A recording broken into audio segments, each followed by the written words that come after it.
To the debate. గడిచిన మే నెల 13వ తేదీన ఆంధ్రప్రదేశ్ ప్రజలు చాలా ఆశతో, భవిష్యత్తు మీద ఎంతో హోప్తో నాశనమైపోయిన రాష్ట్రం మళ్ళీ కోలుకోవాలని, తమ భవిష్యత్తు, తమ బిడ్డల భవిష్యత్తు, రాష్ట్ర భవిష్యత్తు, రాష్ట్ర అభివృద్ధి ఇవన్నీ మళ్ళీ కొలిక్కి రావాలని, ఈ మోసకారి పాలన లేకపోతే ఈ మాయమాటల పాలన ఉండకూడదని చాలా చాలా ఆకాంక్షలతో అధికారంలోకి రావాలని కూటమి పార్టీలు తెలుగుదేశం కానీ, జనసేన కానీ, బీజేపీ కానీ ఎంతగా కోరుకున్నాయో వాళ్ళకంటే 100 రెట్లు ఎక్కువగా ప్రజలు జగన్మోహన్ రెడ్డి ప్రభుత్వం పోవాలి, కొత్త ప్రభుత్వం రావాలి, చంద్రబాబు నాయుడు రావాలని కోరుకుని ఓట్లేశారు.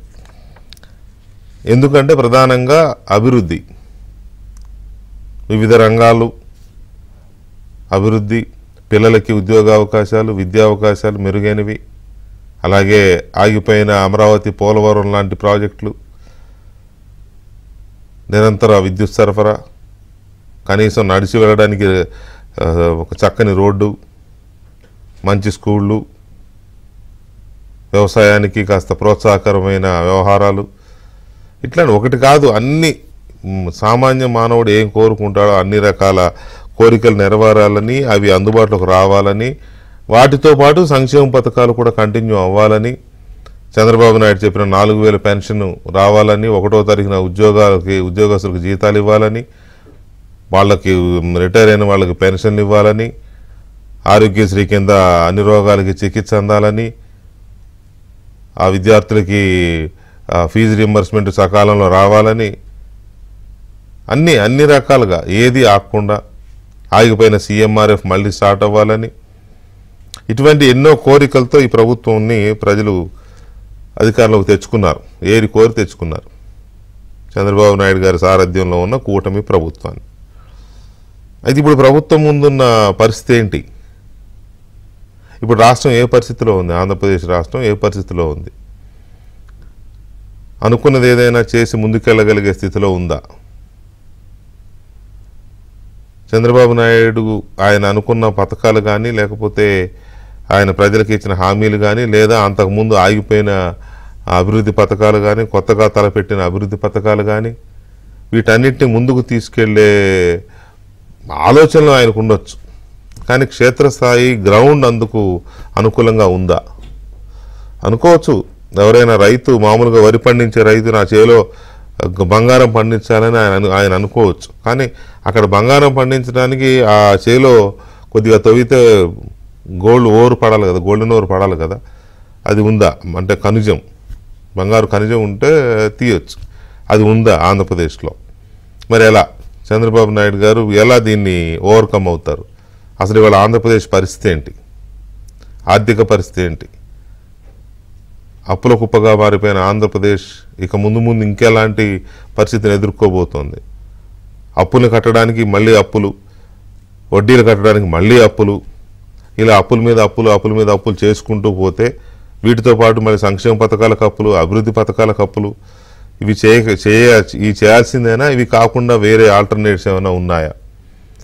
గుడిలో మెల్ల అన్నట్టుగా కాస్త కూటమి ప్రభుత్వంలో, కేంద్రంలో అధికారంలో ఉన్న బీజేపీ కూడా ఉండడం వల్ల కేంద్రం వైపు నుంచి ఏమైనా చల్లని చూపు ఉంటుందనే ఒక ఆశ కాస్త ఆర్థిక విశ్లేషకులపైన, ఆ విశ్లేషకులకి, తర్వాత కొద్దిగా అబ్జర్వ్ చేసే వాళ్ళకి ఉంది. అది ఎంతవరకు ఆ వ్యవహారం లోన్లు మాత్రమే కాకుండా గ్రాంట్ రూపంలో కేంద్రం వైపు నుంచి వచ్చే అవకాశం ఉంది? ఇలాంటి చాలా ప్రశ్నలు ఉన్నాయి. అప్పుడే చాలామంది మాట్లాడుతున్నారు, అప్పులు తేకుండా చంద్రబాబు నాయుడు ఇదంతా ఎలా చేస్తాడో చూద్దామని. మొన్న 1వ తారీఖు జీతాలు కూడా కొద్దిగా అప్పు తెస్తేనే పడ్డాయి. ఉద్యోగుల పెన్షన్లు కూడా సాయంత్రం వరకు అది రిజర్వ్ బ్యాంక్ నుంచి రావాల్సిన ఓడి లేట్ అవ్వడం వల్ల ఈవినింగ్ వరకు పడలేదు అని ఏదో చర్చ అయితే ఉంది. వాట్ ఈజ్ వాట్ అనేది ప్రభుత్వంలో అప్పుడే బయటికి రాదనుకోండి. గత ప్రభుత్వంలాగా 10వ తారీఖు దాకా పడకపోతే కానీ అసలు విషయాలు బయటికి రావు. అదేదో 3-4 గంటలు లేట్ అయింది కాబట్టి అది ఇంకా విషయం ఏంటో బయటికి రాలా. కానీ నిజానికి సిచ్యువేషన్ ఎలా ఉంది? ఎలా ఇది అప్పుడే అయిపోవాలి, ఇంకా ముందు చాలా పనులు ఉన్నాయి చేయాల్సినవి. సో అందువల్ల ప్రస్తుతానికి ఆంధ్రప్రదేశ్ ఆర్థిక పరిస్థితి ఎలా ఉంది, ఎన్ని అప్పులు జరిగాయి, శ్వేతపత్రంలో 9,70,000 కోట్లు ఎంతో అప్పు చేసింది జగన్ ప్రభుత్వం దిగిపోయినాటికి అంత ఉందని చెప్పారు. కానీ యాక్చువల్ అప్పు 13 లక్షల కోట్ల పైచిలుకు అని చెప్పి లెక్కలు చెప్తున్నారు. కానీ ఏది శ్వేతపత్రంలో అంత లేదు. మరి 13 లక్షల కోట్లే నిజమైతే ఇక ముందు ఇంకెన్ని అప్పులు కావాలి, ఎలా రాష్ట్రాన్ని ఆర్థికంగా బలోపేతం చేసుకుంటారు? ఇలాంటి చాలా కీలకమైన అంశాలు ప్రభుత్వం ముందు ప్రశ్నగా మిగిలిపోతున్నాయి. ప్రజల ముందు ప్రశ్నగా ఉన్నాయి. ప్రభుత్వం ముందు ఏమున్నాయో నాకు తెలియదు, కానీ ప్రజల ముందు అయితే పెద్ద చర్చగా ఉంది. సో దీని మీద చర్చిద్దాం మనం. తెలుగుదేశం పార్టీ జాతీయ అధికార ప్రతినిధి వెంకట్ జీవిరెడ్డి గారు అండ్ భారతీయ జనతా పార్టీ ముఖ్య అధికార ప్రతినిధి దినకర్ లంకా గారు and senior journalist Gosala Prasad గారు మనతో చర్చలో పాల్గొంటున్నారు. ముందుగా వెంకటరెడ్డి గారు, నేను అడిగింది మళ్ళీ చెప్పవలసిన లేదు అనుకుంటున్నాను. అసలు ఎలా చేస్తారనే తర్వాత ఇప్పుడు ఎలా ఉంది అనేది పెద్ద ప్రశ్న కదా. మన శ్వేతపత్రంలో చంద్రబాబు నాయుడు గారు రిలీజ్ చేసిన శ్వేతపత్రంలో 9,70,000 కోట్లు అప్పు ఉంది జగన్మోహన్ రెడ్డి దిగిపోయే నాటికి అని చెప్పారు. సో ఇప్పుడు ఎలా ఉంది? మనం గతంలో మాట్లాడుకున్నది కానీ ఆ రోజు మాట్లాడుకున్నది కానీ ఇదేంటి 12 లక్షల పై చిలుకుంది కదా, 9,70,000 కోట్లు చెప్తున్నారు ఏంటి అని అన్నారు కదా. సో టోటల్ అప్పు ఎంత, ఇప్పుడున్న సిచ్యువేషన్ ఏంటి? గుడ్ ఈవినింగ్ వెంకటేష్ గారు. ఎన్నికలకు ముందు మేము వైసీపీని అంటే వారు చేసిన తప్పులు విమర్శించే భాగంలో రెండు రకాలుగా, ఒకటి వచ్చేసరికి ప్రభుత్వం అంతర్గతంగా చేసే వ్యవహారాలు ఒకటి, తర్వాత వైఎస్ఆర్సీపీ పార్టీ అధికారంలో ఉండి ప్రతిపక్షాల మీద కావచ్చు లేకపోతే మిగతా ప్రజల మీద కావచ్చు వాళ్ళు చేసే దురాఘాతాల మీద మేము మాట్లాడటం జరిగింది. సరే, విమర్శించే నేపథ్యంలో కొన్ని అంటే ఎట్లయినా మనకు అందిన సమాచారాన్ని పట్టుకునే కదా మేము విమర్శించేది. ఆ నేపథ్యంలో కొంత చేశారు, కొన్ని హామీలు కూడా మేము ఇవ్వడం జరిగింది. రాష్ట్ర ఆర్థిక పరిస్థితి అప్పటికే చాలా దారుణంగా ఉంది. 12 లక్షలు 13 లక్షల కోట్లు అప్పుడు మేము లెక్కలేసి చెప్తున్నాం క్లియర్గా. దాదాపు 13 లక్షల కోట్ల రూపాయల దాకా అప్పులు చేశారు. ఆ నేపథ్యంలో వాటిని దృష్టిలో పెట్టుకొని మేము ఆ రోజు కొన్ని హామీలు ఇవ్వడం జరిగింది. అది వాట్ యు కాల్డ్ 6 గ్యారంటీస్ కావచ్చు లేకపోతే మిగతా మేనిఫెస్టోకి సంబంధించి. ఆ తర్వాత అధికారంలోకి వచ్చిన తర్వాత తెలిసింది ఏంటంటే మేము చాలా తక్కువ విమర్శలు చేసాము, చాలా తప్పులో కాలేసామని అర్థమైంది. ఎందుకంటే మేము బయట ఉండి సమాచారం అందుకున్నాం కాబట్టి ఏదో కొంచెం అటు ఇటుగా ఉంటుంది అనుకున్నాం. కానీ బట్ లోపలికి అధికారంలోకి వచ్చిన తర్వాత లోపలికి వెళ్ళి రికార్డ్స్ అన్ని పరిశీలించి అంత డేటా మాకు అందుతుంది కదా అధికారంలోకి వచ్చాం కాబట్టి, అవి చూస్తే అసలు కళ్ళు తిరిగిపోయే రేంజ్లు ఉంది. అంటే మేము అంచనాలు పూర్తిగా తలకిందులైనవి. 12 లక్షలు 13 లక్షల కోట్ల అప్పు కాదు, అది 14 లక్షల పైనే ఉంది వెంకటకృష్ణ గారు. అయితే మొన్న మీరు అనొచ్చు వైట్ పేపర్ 9,75,000 కోట్లకి రిలీజ్ చేశారని. దారుణం ఏంటంటే అసలు యాక్చువల్గా ప్రభుత్వం రాగానే మొట్టమొదటిగా మీ అందరికి కూడా చూసింటారు, టీవీ చూసేవాళ్ళు కూడా ఒకసారి గుర్తు చేసుకున్నట్టయితే మొట్టమొదటి శ్వేతపత్రం రిలీజ్ చేయాలనుకున్నదే ఆర్థిక అంశాల మీద, మీకు గుర్తుంటుంది. అయితే అలాంటిది ఏమైందంటే అది లాస్ట్కి వచ్చింది. దానికి కారణం ఏంటంటే డేటా రావట్లేదు. డేటా రాకపోవడానికి కారణం ఏంటంటే ఒకసారి ఇప్పుడు జనరల్గా 1-2 కార్పొరేషన్ల ద్వారా తీసుకొచ్చిన అప్పులు, ఆర్బీఐ ద్వారా తీసుకొచ్చిన అప్పులు, లేదా ఎక్కడైనా 1-2 బ్యాంకుల ద్వారా తీసుకొచ్చిందంటే మనకు జనరల్గా వాటిని దృష్టిలో పెట్టుకుని ఒక 2-3 ఇన్స్టిట్యూషన్స్ కాబట్టి కన్సాలిడేట్గా ఉంటుంది, త్వరగా ఇవ్వచ్చు అన్న ఉద్దేశంతో ఉన్నాం. కానీ దిగిన తర్వాత తెలిసింది ఏంటంటే అసలు ఇక్కడ కాదు అక్కడ కాదు, తేంది లేదు, పెట్టిన ఆస్తి తాకట్టు పెట్టిన ఆస్తి లేదు, తీసుకురాని సోర్సు లేదు. అది కాకుండా కొంత ముందు నుంచే వెరిఫికేట్ చేస్తున్నాం. బట్ లోపలికి వెళ్ళిన తర్వాత చూస్తే ఏంటంటే గుళ్ళల్లో ఉన్న ఫిక్స్డ్ డిపాజిట్లు కావచ్చు, కాలేజీ ఫీజులు కట్టిన డబ్బులు దాచుకున్న ఆ డబ్బులు కావచ్చు, కోర్టుల్లో కట్టిన డబ్బులు కావచ్చు, ఇలా ఒక్కటే వెంకటేశ్వర ఊడ్చి పడేశారు ఎక్కడ అందిన కాడికల్లా. ఇప్పుడు అది 5 సంవత్సరాల పాటు జరిగిన దందా అదంతా. మరి 5 సంవత్సరాల పాటు జరిగిన దందా కనీసం 5 నెలలైనా పడుతుంది మాకు తీయడానికి. కానీ వైట్ పేపర్ అసెంబ్లీ సమావేశాలు అయిపోయేలోపు ప్రకటించాలి కాబట్టి ముందుగా చెప్పినట్టుగా అంటే ఎన్నికలకు ముందే మీలాంటి వాళ్ళు కానీ లేకపోతే ప్రసాద్ గారు లాంటి వాళ్ళు కానీ లేకపోతే దినకర్ గారు లాంటి వాళ్ళు కానీ ఫర్ దట్ మ్యాటర్ మాలాంటి వాళ్ళం కానీ అందరం పుస్తకాలు పెట్టి చెప్పేవాళ్ళం కదా. ఇవాళకి 11 లక్షల కోట్లు అయింది, ఇవాళకి 12 లక్షల కోట్లు అయింది చెప్పేవాళ్ళం కదా. అప్పుడు అందిన సమాచారం ఇప్పుడు ఎందుకు శ్వేతపత్రంగా నాటకం? నేను ఏమంటానంటే అక్కడే తప్పులో కాలేసామంటున్నాం మేము. మాకు అందిన సమాచారం కానీ ఇంత డెప్త్ ఉందని ఆ రోజు మేము గెస్ చేయలేకపోయినా అందిన కాడికి మేము చెప్పాము బయటికి. కానీ లోపలికి పోయేట్లేకి వైట్ పేపర్ రిలీజ్ చేసేటప్పుడు ఎలా ఉంటుంది మనకు? ఇప్పుడు మాకు కొంత ఆ రోజు కొంత మీడియాలో వస్తుంది, కొంత ఆర్బీఐ ద్వారా తెచ్చే ఆర్బీఐలో వస్తుంది, కొన్ని కార్పొరేషన్ల ద్వారా వచ్చినవి జీవోల ద్వారా తెలుస్తుంది. ఇట్లా ఇంటర్నల్గా లాగినంత డేటా తెలియదు కదా, అక్కడికి కొంత ఏదో సెక్రటరీలో ఉన్న ఎంప్లాయీస్ కొంత సమాచారము లేదా మీ మీడియా వాళ్ళ ద్వారా కొంత తెలుసుకొని మేము ప్రజలకు చెప్పడం జరిగింది. కానీ వాళ్ళకు కూడా అందరిది కొంత ఉంటుంది కదా. అవును. ఇంకోటి వైట్ పేపర్ రిలీజ్ చేసేటప్పుడు ఏమవుతుందంటే అడ్డగోలుగా చేయడానికి లేదు, ప్రతిదీ కూడా సపోర్టింగ్గా ఉండాలి. సో ఆ సపోర్టింగ్ డాక్యుమెంట్ కలెక్ట్ చేయాలి, మేము చెప్పాలి, ఊరికి అసెంబ్లీలో పెట్టేది కదా మళ్ళీ అది. సో ఆ నేపథ్యంలో ఏమైందంటే చాలా డేటా మేము కలెక్ట్ చేయలేము, టైం సరిపోకపోవటం ఒకటి, రెండోది కూడా ఎంప్లాయీస్ కూడా భయపడుతుండ్రు పాపం ఇవ్వడానికి. అంటే మా ప్రభుత్వం వచ్చినా వాళ్ళని ఆఫ్ ద రికార్డులో మళ్ళీ ఎక్కడేమని వీళ్ళు చేస్తారేమని చెప్పేసి ఆ భయం కూడా. అలా ఉద్యోగం అంటేనే ప్రభుత్వ ఉద్యోగం అంటే ప్రభుత్వం అడిగిన సమాచారం ఇవ్వకపోతే అది ఇంకా పెద్ద క్రైమ్ కదా, ఎవడో ఏదో చేస్తాడని. అంటే వాళ్ళు చేయమన్న అరాచకాలు చేయడానికి లేని భయం పై అధికారులు అడిగిన సమాచారం ఇవ్వడానికి. మీరు కరెక్ట్. ఇప్పుడు ఆ అరాచకం వాళ్ళు చేయమన్న అరాచకం ఉద్యోగస్తులు చాలా మంది చేయడం జరిగింది, చేయకుండా కూడా ఉండి భయపడిన వాళ్ళు కూడా ఉన్నారు కదా వాళ్ళ దెబ్బకి 5 సంవత్సరాలు. నేనేమంటానంటే నిజంగా భయపడి ఇవ్వకుండా ఉంటే ఓకే, కావాలని దాచారనుకోండి అది కూడా కొంత టైం తీసుకొని మళ్ళీ మేము రైడింగ్ పెట్టుకున్నాం, సప్లిమెంటరీగా మళ్ళీ ఇంకోటి రిలీజ్ చేస్తామని చెప్పాము మేము. సో ఇక్కడ రెండు ఉన్నాయి కృష్ణ గారు, కొంతమంది ఉద్యోగస్తులు భయపడిన వాళ్ళు ఉన్నారు, కొంతమంది ఇప్పుడు ఉద్యోగస్తులు అందరూ గవర్నమెంట్ రాగానే మాకు అనుకూలంగా రారు కదా, బుద్ధులు మారవు కదా, ఉంటారు కదా వాళ్ళ మనుషులు ఉన్నారు కదా, వాళ్ళని కొంతమంది తీయలేం కదా. కొన్ని పోస్టింగ్స్ అంటే ట్రాన్స్ఫర్లు చేయగలం, కొన్నిటిని తీయలేము, ట్రాన్స్ఫర్లు కాదు, వాళ్ళు ఆ పోస్టులో ఉంటారు. ఎవరు ఏంటనేది కూడా మాకు తెలుసు, కానీ మెడ పట్టుకొని అయితే వాడిని కొట్టి అది తీసుకోలేం కదా. కొంత టైం తీసుకొని సమాచారం డెఫినెట్గా సేకరిస్తాము.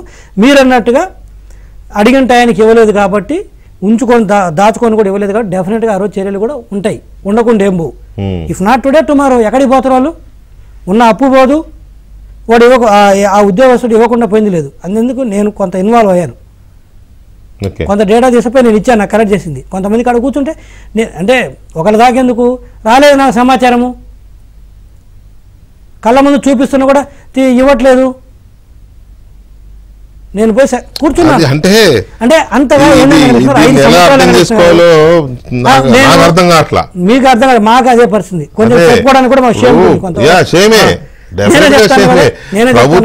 ప్రభుత్వము అడుగుతుంటే కూడా సమాచారం రావట్లేదు అని అంటే ఇక దాన్ని అంతకంటే అచేతనం ఏముంటుంది వ్యవస్థలో. మీరు అన్నది పాయింట్ కరెక్టే. అలా చేశారు వెంకటేశ్వర 5 సంవత్సరాలు, మరి మా అంచనా తప్పైనా ఏంటాను కదా, నేను ఒప్పుకుంటున్నా. అది ఏం చేద్దాం చెప్పండి, మీరు చెప్పండి. మరి కాదు కదా నేను చెప్పడం కాదు, నేను చెప్పే కాడికి మీరెందుకు ఈ విషయంలో ప్రభుత్వం మీది సార్, ప్రజలకి ప్రభుత్వం మాదే చెప్పే కాడికి నేను చెప్పడం నాది, అడగడమే నా పని ప్రజల తరఫున. మీకు అర్థం కాలేదు, మా బాధ అర్థమైంది, నాకు అర్థమైంది. గట్టిగా పోతే ఏమని ఎడుతున్నారు, కొట్టక ముందే కొట్టినారు గై గై అని ఎడుతారు. రోజు సాక్షులు చూస్తే అరాచకం, పచ్చ అరాచకం టిడి. సాక్షి భయపడుతున్నారు అయితే నేను చెప్తాను, ఇప్పుడు ప్రజలకు భయపడాలి, సాక్షికి కాదు. దాన్ని చూస్తా అంటారు కదా, ఎంతో మంది నమ్ముతా అంటారు కదా. అసలు కొట్టక ముందే ఆలోచిస్తున్నట్టున్నారు. ట్రాన్స్ఫర్స్ అంటారు. ప్రసాద్ గారు కుదురుగా కూర్చోండి. రైట్. దినకర్ గారు నమస్తే అండి. నమస్తే అండి. దినకర్ గారు, మనం ఎలక్షన్స్ కు ముందు అప్పు అంతుంది, అప్పు ఇంతుంది, ఇష్టారాజ్యంగా చేస్తున్నారు, ఆర్థిక అరాచకము లేకపోతే రాజ్యాంగ ఉల్లంఘన జరుగుతోంది, చాలా రకాలుగా నిబంధనలు ఉల్లంఘించి తాకట్టు పెడుతున్నారు, రకరకాలుగా మాట్లాడాం కదా. సో మీ అబ్జర్వేషన్ ప్రకారం మీకు బోత్ సైడ్ నుంచి వస్తుంది మీకు వచ్చే ఇన్ఫర్మేషన్, ఎందుకంటే యాజ్ బీజేపీ మెయిన్ అంటే ముఖ్య అధికార ప్రతినిధిగా ఉన్నారు కాబట్టి మీకు కేంద్రం వైపు నుంచి వస్తుంది ఇన్ఫర్మేషన్, ఇక్కడ రాష్ట్ర ప్రభుత్వం వైపు నుంచి వస్తుంది. వెంకటరెడ్డికి ఓన్లీ స్టేట్ నుంచి వస్తుంది అనుకుందాం కాసేపటికి. సో ఈ సిచ్యువేషన్లో అసలు ఆంధ్రప్రదేశ్ రాష్ట్రం యొక్క ఆర్థిక పరిస్థితి ఇప్పుడు ఎలా ఉంది, అప్పులు కానీ ఇవన్నీ చూస్తే? ఫస్ట్ ఏదైతే అడుగు ముందుకు వేయలేనటువంటి పరిస్థితి స్పష్టంగా ఉంది. That's what I'm asking. ఏ రకాల ఇవాళ ఏ రకాల విధ్వంసాలు జరిగినాయి ఏంటి అనేది గత 3 సంవత్సరాల నుంచి చాలా లోతుగా మనం చర్చించాము, అనేక సందర్భాల్లో చర్చించాము. ప్రతి సందర్భంలో కూడా ఏదైతే వీళ్ళు తెస్తున్నటువంటి అప్పులు, కళ్ళు గప్పి తెస్తున్నటువంటి అప్పులు, ఏదైతే కన్సాలిడేటెడ్ ఫండ్ తాకట్టు పెట్టి దానిలో ఉన్న రెవెన్యూ తాకట్టు పెట్టి తెస్తున్న నిబంధనలకు వ్యతిరేకంగా తెస్తున్నటువంటి అప్పులు, ఆర్టికల్ 293 క్లాజ్ 3 క్లాజ్ 4 వైలేషను, వీటన్నిటి మీద కూడా మనం మాట్లాడాం. అయితే ఇవాళ మీరు ఏంటంటే ఈ ఫిగర్స్కి సంబంధించి మనం మాట్లాడినటువంటి ఫిగర్స్కి అంతరం కొంచెం ఎక్కువగా ఉంది ఇప్పుడు వచ్చేటటువంటిది అనేటటువంటిది ఒకటి. అందులో సరే దాదాపు ఒక 10 lakh crores 10 లక్షల కోట్లు ఏ అయితే ఒక అంశాన్ని ఇప్పుడు వైట్ పేపర్ ఏది ఇంటర్మ్ వైట్ పేపర్ అనే అని చెప్పొచ్చు. ఎందుకంటే మళ్ళీ సమాచారం వచ్చిన తర్వాత సమాచారం తీసే క్రమంలో ఉన్నాం, ఇంకా మళ్ళీ కూడా ఫుల్ ఫ్లెడ్జ్డ్గా ఇస్తామనే మాట కూడా మాట్లాడారు. అయితే దాంతోపాటు 1 లక్ష కోట్ల రూపాయల వరకు చెల్లింపులు చేయాల్సినటువంటి చెల్లింపులకి సంబంధించిన వాటికి వీళ్ళు సరిగా లెక్కలు ఇచ్చి ఇవ్వక లేకపోతే వాటికి సంబంధించినటువంటి అంశాలు 1 లక్ష కోట్ల వరకు ఉందంటే దాదాపు 11 లక్షల కోట్లు. ఇక సరే ఈ తవ్వకాల్లో ఇంకా బయటపడాల్సినటువంటి అవశేషాలు ఏమైనా ఉన్నాయి అనే దాని కన్నా కూడా ఇంకా 1.5-2 లక్షల కోట్లు అప్పు రాష్ట్ర ప్రభుత్వం నెత్తి మీద పడే అవకాశం ఏముందనంటే వివిధ రకాల అప్పులకి ఇప్పుడు గ్యారంటీలు ఇచ్చిన వీటికి సంబంధించి ఇప్పుడు ఫర్ ఎగ్జాంపుల్ ఏదైనా ఒక కంపెనీకి సంబంధించి వర్క్ చేయాలని అంటే వాళ్ళు బ్యాంక్ గ్యారంటీస్ అట్లాంటివి ఇస్తారు. కానీ బ్యాంక్ గ్యారంటీ అప్పుగా ఎప్పుడు మారుద్ది? వాళ్ళు ఆ కండిషన్స్ ఫుల్ఫిల్ చేయనప్పుడు ఫెయిల్ అయినప్పుడు ఆ ఇన్వోక్ అవుద్ది బ్యాంక్ గ్యారంటీ, అది లైబిలిటీ అవుద్ది. అప్పుడు వరకు కంటింజెంట్ లైబిలిటీ అనే హెడ్ కింద ఉంచుతారు దాన్ని. ఆ పరిస్థితిలో ఉన్నటువంటి అప్పులు ఏ విధంగా నెత్తి మీద పడి, ఎందుకంటే రూల్స్ అండ్ రెగ్యులేషన్స్ అన్ని వైలేషన్ చేసే కదా ఈ ప్రభుత్వం చేసింది పరిపాలన గత 5 సంవత్సరాలు. కాబట్టి దానికి సంబంధించిన లెక్క ఏంటో బయటికి ఎప్పుడు తీస్తారని నేను ఎదురు చూస్తున్నాను. ఎందుకంటే దానికేమి ఈ ఎంప్లాయీస్ ఎవరైతే ఉన్నారో వాళ్ళు సహకరించట్లేదు అనేటటువంటి దానికి ఏదైతే ఇప్పుడు వస్తూ ఉందో ఒక స్పందన ఏదైతే వస్తూ ఉందో దానికి సంబంధం లేకుండానే ఇవన్నీ ఉండేటటువంటి అవకాశం కూడా ఉంది ఇది. అయితే ఇవాళ ఎవరైతే ఆర్థిక విధ్వంసానికి వెన్నుదన్నుగా నిలబడినటువంటి ఎంప్లాయీస్ ఎవరైతే ఉన్నారో వాళ్ళు కంటిన్యూ అవుతున్నారు, స్టిల్ కంటిన్యూ అవుతున్నారు. సరే కంటిన్యూ అవ్వాలనేటటువంటిది ఒక వాదన అయితే అవ్వకూడదనే ఒక వాదన, 2 వాదనలు ఉన్నాయి. కంటిన్యూ ఎందుకు అవ్వాలనంటే ఆ విధ్వంసాలకి సంబంధించిన అంశాలు చెప్పగలిగేది వాళ్ళే, కొత్త వాళ్ళని తీసుకొస్తే అర్థమయ్యేటటువంటి పరిస్థితి ఉండదు. కాబట్టి కొంతకాలం వాళ్ళని దగ్గర పెట్టుకొని వాళ్ళ ద్వారానే ఆ సమాచారాన్ని తీయాలి అనేటువంటి, అయితే తీసే విధానంలో కొంచెం కఠినంగా వ్యవహరించాలి, అధికారులకి సంబంధించిన వ్యవహారంలో కఠినంగానే వ్యవహరించాలి. ఎవరైతే ఇందులో ఇన్వాల్వ్ అయ్యారో వీటికి సంబంధించినటువంటి అంశంలో స్మూత్గా ఉంటే మట్టుకి ఇది టైం పాస్ అవుద్ది, కానీ వాస్తవ వ్యవహారం వచ్చేటప్పటికి చాలా ఆలస్యం అయ్యేటటువంటి ప్రమాదం ఉంది.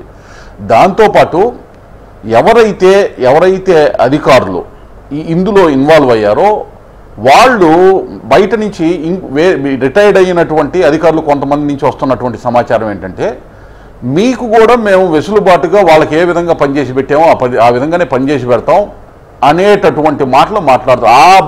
ఆ విధమైనటువంటి దానికి కనుక కాంప్రమైజ్ అయితే మనము సొల్యూషన్ అయితే తీయలేము. ఎందుకంటే వాళ్ళు తప్పుడు పనులు కాబట్టి ఆ తప్పుడు పనులు ఎంకరేజ్ చేయకూడదు కదా, చేయకూడదు, అది ప్రమాదకరం అయ్యేటట్టు. ఎందుకంటే ఈ మాట కూడా నేను విన్నాను. ఎందుకంటే మీరు అనేక హామీలు ఇచ్చారు, గతంలోకైనా రెవెన్యూ ఎక్స్పెండిచర్ పెరిగే అవకాశం ఉంది, వాళ్ళకి ఏ విధమైన సర్వీస్ చేసాం అదే రకమైన సర్వీస్ మీకు చేస్తాం తీసుకొస్తాం అని మభ్యపెట్టే ప్రయత్నం కూడా చేస్తున్నాను. అది దాన్ని చాలా జాగ్రత్తగా, ఎందుకంటే చంద్రబాబు నాయుడు గారి దగ్గర ఆ పప్పులు ఉడుకుతాయి అని అయితే నేను అనుకోను. కాకపోతే వాళ్ళకి సంబంధించి వాళ్ళు తప్పులు చేసిన వాళ్ళు తప్పించుకోవటానికి 5 సంవత్సరాలు ఇప్పుడు కనుక ఒక 6 నెలల్లో సంవత్సరమో వాళ్ళు డిలే చేయగలరు సమాచారానికి సంబంధించి కానీ లేకపోతే వీటికి సంబంధించిన ఇన్ఫర్మేషన్ ప్రొవైడ్ చేయటం. కానీ ఇది ప్రభుత్వానికి సంబంధించిన వ్యవహారము, దీర్ఘకాలికంగా అదే పనిగా చేసిన తప్పుని వాళ్ళు పక్కకి తప్పించే విధంగా చేయలేరు. కొంచెం ఇంటర్నల్ ఆడిట్, స్పెషల్ ఆడిట్ చేపిస్తారు, అవసరమైతే స్పెషల్ ఆడిట్స్ కండక్ట్ చేయించి దానికి సంబంధించినటువంటి ఫారెన్సిక్ ఆడిట్స్ ఏవైతే మనం అడిగామో దాని లోపలికి వెళ్ళేటటువంటి అవకాశం కూడా ఉంటుంది వాస్తవాలు బయటికి తీయటానికి. దాని ద్వారా ఎవరైతే వీళ్ళు కప్పబడినటువంటి సమాచారం ఏదైతే ఉందో బయటికి రాని సమాచారం ఏదో ఉందో దాన్ని బయటికి తీసుకునేటటువంటి అవకాశం ఉంటుంది. అయితే ఇక్కడ 2 అంశాలు, ఒకవైపు గత ప్రభుత్వం చేసినటువంటి విధ్వంసానికి సంబంధించిన అంశాలని వెలుగులోకి తీసుకొస్తానే ఆ విధ్వంసాల నుంచి రాష్ట్రాన్ని బయటికి వేసుకోవాల్సినటువంటి దానికి కూడా ప్రభుత్వం దృష్టి సారించాలి. అంటే సైమల్టేనియస్గా 2 పనులు చేయాల్సి వస్తుంది ఇక్కడ. అలాగే ఇక్కడ 3వ పని ఏంటంటే ఇప్పుడు ఇచ్చినటువంటి హామీలకు సంబంధించిన అయ్యేటటువంటి అదనపు వ్యయాన్ని ఏ విధంగా దాన్ని సంబంధించిన రెవెన్యూ లీకేజెస్ని అరికడతారా లేకపోతే ఏ విధమైనటువంటి విధానాలతోటి వెళ్తారనేటటువంటి దాన్ని కూడా చూడాల్సినటువంటి అవసరం ఉంది.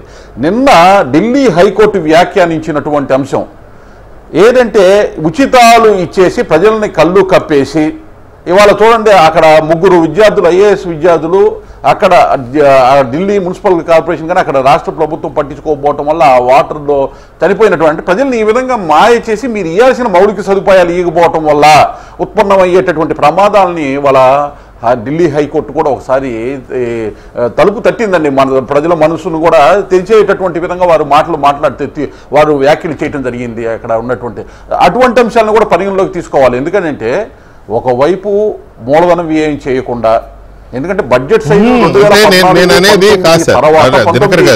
దినకర్ గారు మీరు అన్న పాయింట్ వ్యాలిడ్ పాయింట్, కోర్టు చెప్పిన పాయింట్ వ్యాలిడ్ పాయింటే మూలధనం వ్యయము ఇవన్నీ మాట్లాడుతూనే ఉన్నాం మనం. అప్పుడు నేను అనేది ఏంటంటే అవన్నీ ఎలక్షన్ ముందు ఆలోచించుకోవాల్సిన విషయాలు. ఇవన్నీ తెలియని నాయకులు కాదు. నేను ఒక మాట సార్, ఇవన్నీ తెలియని నాయకులు కాదు, చేయని నాయకులు కాదు కదా పార్టీలు కానీ పాలకులు కానీ. ఏమి ఇచ్చినా అవన్నీ తెలిసే హామీలు ఇచ్చారు. ఇప్పుడు కోర్టు అన్నదాన్ని పరిగణలోకి తీసుకోవాలి అంటే తీసుకోవాలి నిజమే, అలాగని ఇచ్చిన హామీలని వదిలేయలేరు కదా. అందుకని ఒక నిమిషం దీన్ని మళ్ళీ నెక్స్ట్ తీసుకుందాము, వదిలేయమని ఎవరు చెప్పరు, కానీ దానిలో ఉన్న సహేతుకతను కూడా అర్థం చేసుకోవాలి కానీ ఇకనైనా జాగ్రత్తగా ఉండాలనే పాయింట్ మీరు చెప్తున్నారు. కానీ వాట్ అబౌట్ ఆల్రెడీ ఇచ్చిన మేనిఫెస్టో ఏంటనేది ఒక్క మాట. ప్రసాద్ గారు గుడ్ ఈవినింగ్. గుడ్ ఈవినింగ్ అండి. ఇప్పుడు ఈ అప్పులు ఎన్నో మాట్లాడాం, ఎన్నో చర్చించాం, మీలాంటి జర్నలిస్టులు మాట్లాడారు, ఆర్థిక రంగ మేధావులు మాట్లాడారు, చర్చించారు, చర్చలు జరిపారు, పార్టీలు చెప్పినాయి, విపక్షాలు విమర్శించినాయి అప్పుడు జగన్మోహన్ రెడ్డిని. నిజమే 12 లక్షల ఎలక్షన్ నాటికి మన చర్చల్లో తేలిన ఫైనల్ ఫిగర్ ఏంటంటే దాదాపుగా 12,50,000 కోట్లు, సుమారుగా 13 లక్షలకు రీచ్ అవుతుంది అప్పు అనేది టోటల్గా మాట్లాడింది. మొన్న చంద్రబాబు నాయుడు గారు ఇచ్చిన శ్వేతపత్రంలో 9,70,000 కోట్లు అని ఆయన ఇచ్చారు. అయితే ఇంకా ఫైనల్ ఫిగర్స్ రావాలనే ఒక క్వశ్చన్ పెట్టుకున్నారు, దాంట్లో కూడా పెట్టుకున్నారు. సో ఇప్పుడు అప్పులే ఉన్నాయి మొత్తం. ఇప్పుడు దినకర్ గారు మంచి మాట, స్టార్టింగే మంచి మాట నన్ను అడిగితే, అడుగు ముందుకు వెయ్యలేని పరిస్థితి ఉంది అని. అప్పులు ఉన్నాయి కాబట్టి ఇప్పుడు అడుగు ముందుకు వేయలేని పరిస్థితి ఉంది అని కానీ, లేకపోతే కొంచెం ఇబ్బంది అవుతుందనో అదనో ఇదని చెప్తే అవన్నీ ఎక్స్క్యూజెస్ కాదు కదా, ప్రజలు ఎక్స్క్యూజ్ చేయరు కదా. ఒకటి ఇక్కడ మనం గమనించాల్సింది ఏంటంటే, ప్రకృతి వైపరీత్యాలు లేదంటే విధ్వంసం జరిగినప్పుడు ఒక అంచనా వస్తుంది. ఇప్పుడు ఆంధ్రప్రదేశ్లో దివిసీమ ఉప్పెను కానీ, కోనసీమ ఉప్పెను కానీ, లేదా హుదూద్ తుఫాన్ కానీ పైకి కనిపించగలిగిన విధ్వంసం ఏమిటో మనకు అర్థమైంది. అలాగే మహారాష్ట్ర లాటూర్లో కానీ, లేదంటే నిన్న కాలం జరిగిన వాయనాడు కానీ, అంటే ఇవన్నీ ప్రకృతి సృష్టించిన విధ్వంసాల వల్ల ఒక అంచనా వేయగలుగుతారు. అదే మానవుడు సృష్టించిన విధ్వంసాన్ని, అంటే జగన్మోహన్ రెడ్డి అనే ఒక వ్యక్తి రూపంలో సృష్టించిన విధ్వంసాన్ని అంచనా వేయడానికి అప్పటి ప్రతిపక్షానికి ఉన్న అంచనాలు కేవలం తాత్కాలికమే.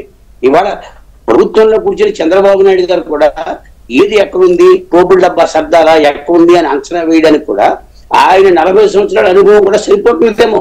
ఎందుకంటే ఒక పక్కని ఆ ఇన్ఫ్రాస్ట్రక్చర్ రివైవ్ చేసుకోవాలి, తర్వాత ఇచ్చిన హామీలు జూలై 1వ తారీఖున ఆయన ఇచ్చిన హామీని నిలబెట్టుకోవాలి, ఆగస్టు 1 నిలబెట్టుకోవాలి, మళ్ళీ రేపు సెప్టెంబర్ 1 తారీఖు నిలబెట్టుకోవాలి. వీటన్నిటికీ ఆర్థిక వనరు సృష్టించుకోవాలి. అంటే ప్రజల మీద పన్నులు వేయకుండా ఎలా చూడాలి, లేదంటే జే ట్యాక్స్ రూపంలో జగన్ దోచేసుకున్న దాన్ని వెనక్కి ఎలా తీసుకురావాలి అన్ని ఇంపార్టెంట్. ఇప్పుడు ఎన్ని కుంభకోణాలు జరిగాయనే పాయింట్ లో అధికారుల మీద కేసులు పెట్టినా దానివల్ల లేదు. Recovery revenue recovery act implement చేస్తే తప్ప జగన్మోహన్ రెడ్డి కుటుంబం కానీ, జగన్మోహన్ రెడ్డి పరిపాలనలో 4-5 అధికారులు దోచేసుకున్న డబ్బును వెనక్కి తీసుకురాగలిగితేనే ఈ ప్రభుత్వం ఇచ్చిన హామీల్ని కనీసం 50% ఇంప్లిమెంట్ చేయడానికి అవకాశం ఉంటుంది. కేంద్ర ప్రభుత్వం మన 15,000 కోట్లు ఇస్తే దేశం నివ్వెరపోయింది. పార్లమెంట్ లో విజయసాయి రెడ్డి అవాకులు చవాకులు పేరాడైన ఆ 15,000 కోట్లు గ్రాంట్ అప్ప ఏమిటి ఎక్కడి నుంచి తెచ్చారు, మీ చార్టెడ్ అకౌంటెంట్ ఒళ్ళు విరుచుకున్నాడు. కానీ కేంద్ర ప్రభుత్వం ఒక 15,000 కోట్లు ఆంధ్రప్రదేశ్కి ఇస్తుందంటే మీరు గమనించండి. దాదాపు 1990లో చెన్నారెడ్డి ముఖ్యమంత్రిగా ఉన్నప్పుడు ఫస్ట్ టైం భారతదేశ ప్రభుత్వం ఒక రాష్ట్ర ప్రభుత్వానికి వెన్నుదన్నుగా నిలిచి ప్రపంచ బ్యాంక్ నుంచి, వరల్డ్ బ్యాంక్ నుంచి అప్పు తెచ్చుకోవడానికి అనుమతి చేసిన మొదటి రాష్ట్రం ఆంధ్రప్రదేశ్. ఆ చరిత్ర చెన్నారెడ్డి చరిత్రలో నిలిచిపోతుంది. ఆ రోజు ఆయన తుఫాన్లు వచ్చినప్పుడు బ్రిడ్జిలు కొట్టుకుపోయే ఊళ్ళు కొట్టుకుపోతే వరల్డ్ బ్యాంక్ రిహాబిలిటేషన్ ప్రోగ్రామ్ అని చెప్పి అది ఫస్ట్ టైం వరల్డ్ బ్యాంక్ నుంచి అప్పు ఇచ్చారు. తర్వాత దురదృష్టంగా ఆ 99లోనో 2004లోనో కమ్యూనిస్టులు ఆంధ్రప్రదేశ్ లో చంద్రబాబును ప్రపంచ బ్యాంక్ ఏజెంట్ అన్నారు. కానీ ప్రపంచ బ్యాంక్ ఏజెంట్ ఎవరు? చెన్నారెడ్డి. ఆయన పునాదేశం. అంటే మనం అట్లా వద్దండి, అంటే మనం ఈ కరెంట్ అఫైర్ ని డిస్కస్ చేసేటప్పుడు మళ్ళీ చరిత్రలోకి వెళ్ళడం వల్ల టైం కిల్లింగ్ ప్రోగ్రామ్ తప్ప అదేం కాదు. చెన్నారెడ్డి లేకపోతే పివి నరసింహారావు, మన్మోహన్ సింగ్, చంద్రబాబు నాయుడు, అప్పటి చంద్రబాబు నాయుడు అయ్యొద్దు. మనం ఇప్పటి చంద్రబాబు నాయుడు గారు, వారి ప్రభుత్వము, ఇప్పటి ఆంధ్రప్రదేశ్ నేటి పరిస్థితి, దీనికే కన్ఫైన్ అవుదాం. నా పాయింట్ స్ట్రైట్. ఈ ప్రభుత్వం అధికారంలోకి రావడానికి చచ్చిపోయిన ప్రజల ఆకాంక్షల్ని బతికించుకోవడం కోసం వచ్చింది ఈ ప్రభుత్వం. బతికించుకోవడం కోసమే ప్రజలు ఈ ప్రభుత్వాన్ని అధికారంలోకి తెచ్చారు. తెచ్చిన తర్వాత అక్కడ సిచ్యువేషన్ చూస్తే గుండె గుబేలమంటోంది అని చెప్పి ప్రభుత్వం చెప్తుంది, వెంకటరెడ్డి చెప్తున్నాడు, అక్కడ దినకర్ గారు చెప్తున్నారు, కూటమి ప్రభుత్వంలో సభ్యులు వీళ్ళు చెప్తున్న మాట. మరేంటి, ఎలా మళ్ళీ అప్పులేనా అనేది చర్చ. సో ఇంత అధ్వానంగా పరిస్థితి అయ్యింది అనేది ముందు తెలుసు. నేను అప్పుల గురించి చెప్పడంలో గొప్పల కోసం చెప్పలే. అంటే ఆంధ్రప్రదేశ్ ప్రస్తుత పరిస్థితిలో అప్పులు చేసి మళ్ళీ ఇంకొక రాష్ట్రాన్ని ఇంకొక 5 ఏళ్ళు దివాళా తీసుకెళ్లాడు, జగన్మోహన్ రెడ్డిని మించి చంద్రబాబు నాయుడు ముంచేసాడు అన్న మాట తెచ్చుకోవడం కోసం కాదు. చంద్రబాబు నాయుడులో ఉన్న ఒక గొప్పతనం ఏంటంటే is a creator of wealth. అంటే సంపద సృష్టించడంలో ఆయన సృష్టించే మార్గాలు కానీ, ఆయన అనుసరించే విధానాలు కానీ మామూలు వాళ్ళకి అర్థం కావు. ఆయన 2-3 సార్లు ముఖ్యమంత్రిగా ఉన్నా ఆయన ఆర్థిక వ్యవహారంలో ఎప్పుడు కూడా ఆర్థిక నిపుణుల మీద ఆధారపడ్డాడు. ఆ రోజు రంగరాజన్ గారు సలహా తీసుకున్నా, వైవీరెడ్డి సలహా తీసుకున్నా, రేపు పొద్దున ఇంకొకళ్ళ మన ఎవరు ఏ ఆర్బీఐ అధికారులు తీసుకున్నా ఆయన సంపద సృష్టిస్తాడు. ఆయన మొట్టమొదటి స్లోగన్ కూడా సంపద సృష్టించి సంక్షేమం ఇస్తా అన్నాడు. అంతేగాని సంక్షేమం కోసం సంపదను అడ్డం పెడతానని చెప్పలేదు. ఇక్కడ క్వైట్ రివర్స్. జగన్మోహన్ రెడ్డి సంపదను ఆవిరి చేసి సంక్షేమం ఇచ్చాడు, కానీ చంద్రబాబు నాయుడు సంక్షేమం కోసం సంపద సృష్టిస్తున్నాడు. అది తేడా. ఇవాళ మనం ఎక్కడ అప్పు తేడం అనే దాంట్లో రకరకాల మార్గాలు ఉండొచ్చు. ఖజానాని ప్రజల తలకాయ మీద అడ్డం పెట్టి డబ్బులు తెచ్చేయడం, మద్యం అమ్మేసేయడం, లోడ్లు అమ్మేసేయడం, ఇల్లు అమ్మేసేయడం కాదు కావాల్సింది.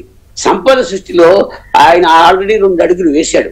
15,000 కోట్లు ప్రపంచ బ్యాంక్ రిజర్వ్ కాదు, 60,000 కోట్ల నుంచి బీపీఎల్ రిఫైనరీ వాళ్ళు రేపు పొద్దున తెలంగాణ రాయలసీమ ఆంధ్రప్రదేశ్ మధ్యలో ఒక 60,000 కోట్ల రూపాయలు పెట్టుబడి వస్తున్నారంటే దివాళా తీసిన ఆంధ్రప్రదేశ్ లో పెట్టుబడి పెట్టడానికి ఎవరైనా వస్తాడా? బికాజ్ ఆఫ్ చంద్రబాబు అనే భరోసా చూసుకునే వాళ్ళు వస్తున్నారు.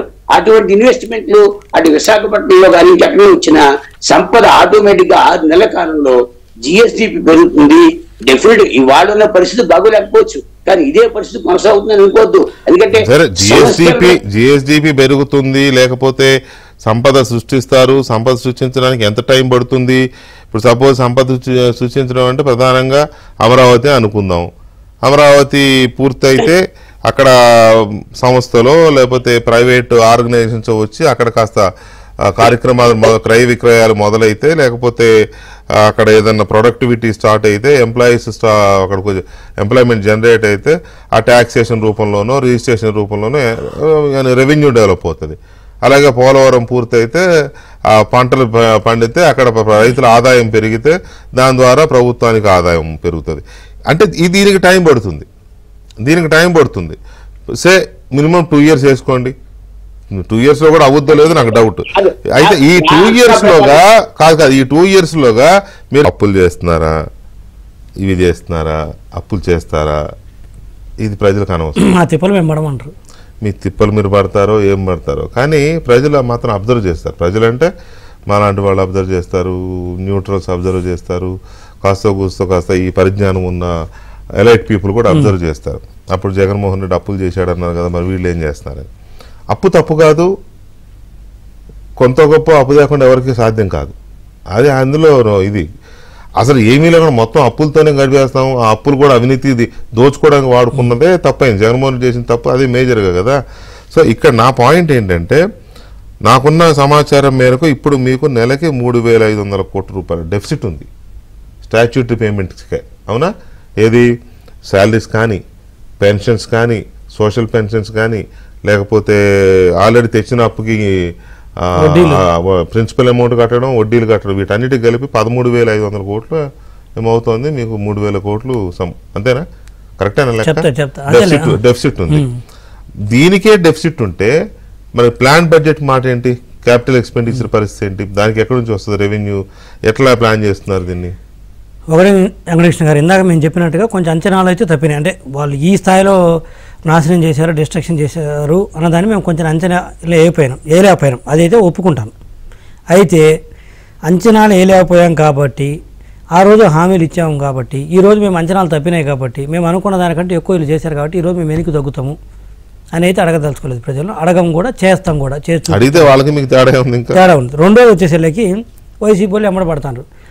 మమ్మల్ని అప్పులు చేశారన్నారు కదా, మీరు ఇప్పుడు ఆల్రెడీ 9,000 కోట్లు వచ్చిన 40 రోజుల్లో చేశారు కదా అన్నారు. నేను ఒకటే చెప్తున్నా, అది వైసీపీ వాళ్ళ మాటలు నమ్మే వాళ్ళకి కావచ్చు, వైసీపీ వాళ్ళకి కావచ్చు, మిగతా వాళ్ళకి కావచ్చు, రాష్ట్ర ప్రభుత్వం మీద ఆ రోజు వైసీపీ రాష్ట్ర ప్రభుత్వం మీద కూడా అప్పుల గురించి ఎందుకు మాట్లాడామంటే పరిధికి మించి తెచ్చారు కాబట్టి మాట్లాడాము. అవసరం శక్తికి మించి. రెండోది ఆస్తులను అడ్డగోలుగా ఆస్తులను తాకట్టు పెట్టి తెచ్చారు కాబట్టి మాట్లాడాము. రాజ్యాంగ ఆర్టికల్ 266 రాజ్యాంగ ఉల్లంఘనలు చేస్తూ తెచ్చారు కాబట్టి మాట్లాడాం. నెక్స్ట్ 20 సంవత్సరాలకు వచ్చే లిక్కర్ ద్వారా వచ్చే ఆదాయాన్ని కూడా తాకట్టు పెట్టి తెచ్చారు కాబట్టి మాట్లాడుతున్నాం.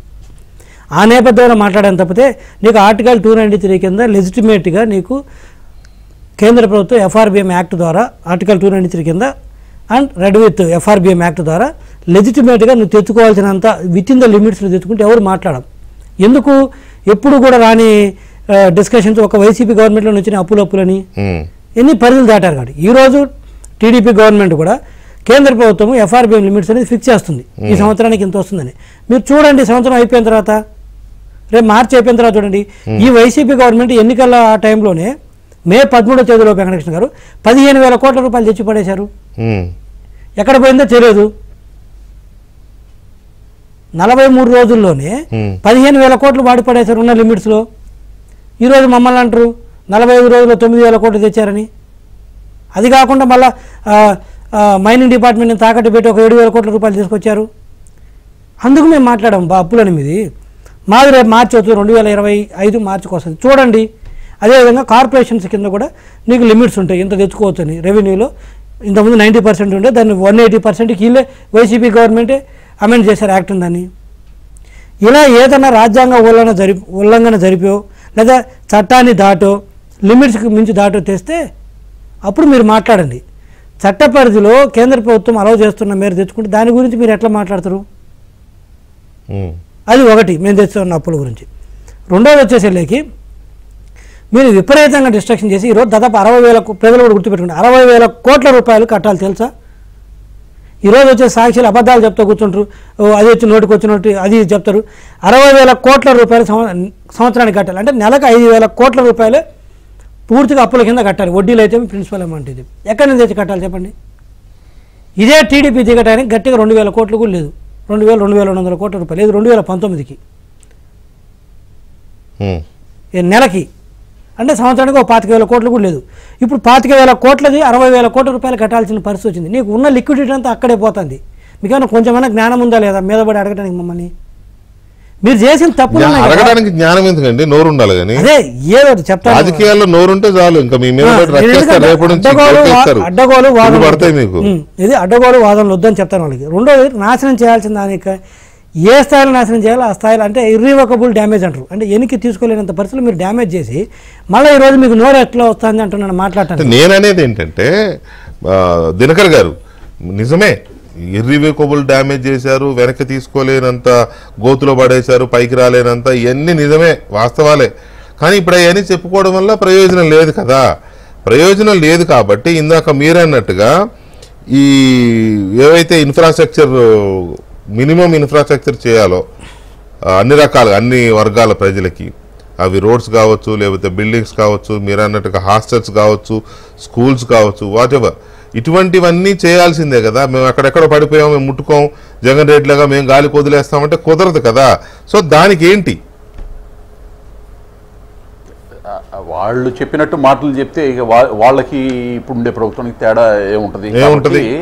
అది కాదు సమాధానం అది కాదు. ఇప్పుడు ఒకటండి, కేంద్ర ప్రభుత్వ సెంట్రల్ స్పాన్సర్ స్కీమ్స్ సంబంధించి మీకు వెల్ఫేర్కి సంబంధించి మ్యాచింగ్ గ్రాంట్స్ పెట్టుకుంటే ఫుల్ఫిల్ అయ్యేటటువంటి స్కీమ్స్ ఉన్నాయి. హౌసింగ్ కానీ, డ్రింకింగ్ వాటర్ అమృత్ స్కీమ్ కింద పట్టణాల్లో, జల్ జీవన్ మిషన్ కింద గ్రామాల్లో, అలాగా స్కీమ్స్ ఏవైతే ఉన్నాయో సెంట్రల్ గవర్నమెంట్ స్కీమ్స్కి ఆ మ్యాచింగ్ గ్రాంట్స్ పెట్టకుండా ఆ డబ్బులను కూడా లాగేశాడు, పంచాయతీ డబ్బులు లాగేశాడు. కాబట్టి అక్కడ పంచాయతీలో జరగాల్సినటువంటి డెవలప్మెంట్ జరగలేదు. మున్సిపాలిటీస్ వాటర్కి సంబంధించినటువంటి ఫెసిలిటీస్ ఇవ్వడానికి కావాల్సినటువంటి నిధుల్ని సక్రమంగా వినియోగించేటటువంటి పరిస్థితి లేదు. ఎందుకంటే ఒక ఎగ్జాంపుల్ చెప్తా, అమృత్ స్కీమ్ కింద ఒంగోలు పట్టణానికి దాదాపు కేంద్ర ప్రభుత్వం వాటా, రాష్ట్ర ప్రభుత్వం వాటా, మున్సిపల్ కార్పొరేషన్ వాటా కలిపి దాదాపు 1,000 కోట్ల రూపాయలు అమృత్ 1, అమృత్ 2 స్కీమ్ కింద శాంక్షన్ అయ్యింది. అది దాన్ని ఏదైతే గుండ్లకమ్మ నుంచి ఒంగోలు దాకా వాటర్ తీసుకెళ్ళొచ్చేటటువంటి స్కీమ్, అది 2019 ముందే యాక్చువల్గా శాంక్షన్ అయినటువంటిది. 19 దాకా పనులు అయినాయి. 19 నుంచి 24 మధ్యలో పనులు ఎందుకు పూర్తి కాలేదు? ఏదైతే రాష్ట్ర ప్రభుత్వం పెట్టాల్సిన మ్యాచింగ్ గ్రాంట్ పెట్టకపోవటం, అలాగే మున్సిపల్ కార్పొరేషన్ ఏదైతే వైసీపీ ఆధీనంలో ఉందో వాళ్ళు ఇవ్వాల్సినటువంటి నిధులు ఇవ్వకపోగా ఏదైతే కేంద్ర ప్రభుత్వం నుంచి వచ్చే నిధుల్ని పక్కకి మళ్లించటము, ఇటువంటి తప్పులు ఏవైతే ఉన్నాయో వాటిని సవరించాల్సినటువంటి పరిస్థితి ఉంది. కేంద్ర ప్రభుత్వం నుంచి వచ్చేటటువంటి స్కీమ్స్కి మ్యాచింగ్ గ్రాంట్స్ పర్ఫెక్ట్గా పెట్టుకొని వాటన్నిటినీ, అలాగే ఇప్పుడు ఎన్టీఆర్ వైద్య సేవ ఉంది, దానికి ఆరోగ్య శాఖ మంత్రి స్పష్టంగా చెప్పారు, ఏదైతే ఆయుష్మాన్ భారత్ని దీన్ని 2 అనుసంధానం చేసుకుంటాం అనేటటువంటి దాన్ని. అలాగే ఎక్కడెక్కడ వెసులుబాట్లు ఉన్నాయి వాటిని జాగ్రత్తగా ట్యాప్ చేసుకుంటా, మ్యాచింగ్ గ్రాంట్స్ని పర్ఫెక్ట్గా వాటికి కావాల్సినటువంటి సమకూరుస్తా ముందుకెళ్ళేటటువంటి ప్రయత్నం ఒకటి చేయాలా. రెండోది, రాష్ట్ర ప్రభుత్వానికి సంబంధించి ఇచ్చినటువంటి హామీలకి సంబంధించి ఏదైతే రిసీట్స్ ఏమేమి ఉన్నాయి, రాబోయే 3 నెలల్లో, 6 నెలల్లో, సంవత్సరంలో ఏ విధంగా గ్రోత్ ఏ విధంగా ఉండబోతుంది, రెవెన్యూ లీకేజ్ ఇంతకుముందు గత ప్రభుత్వంలో ఉన్న రెవెన్యూ లీకేజ్ ఏమైనా వాటిని అరికట్టడం ద్వారా ఏ విధంగా రెవెన్యూని పెంచుకోవచ్చు అనేటటువంటి అంశం మీద దృష్టి పెట్టడం ద్వారా వీటిని ఏ విధంగా ఫుల్ఫిల్ చేయాలనే ప్రయత్నం చేయటం. ఒకవైపు గాడి తప్పిన ఆర్థిక వ్యవస్థ అప్పులకి సంబంధించినటువంటి అంశంలో కానీ, లేకపోతే కేవలం అప్పులే కదండి, ఆర్థిక వ్యవస్థని మొత్తాన్ని కూడా చిన్నాభిన్నం చేశారు. కేవలం ఉట్టి అప్పుడు మాటే ఈ ఆర్థిక వ్యవస్థ చిన్నాభిన్నమైంది అనుకోవద్దు.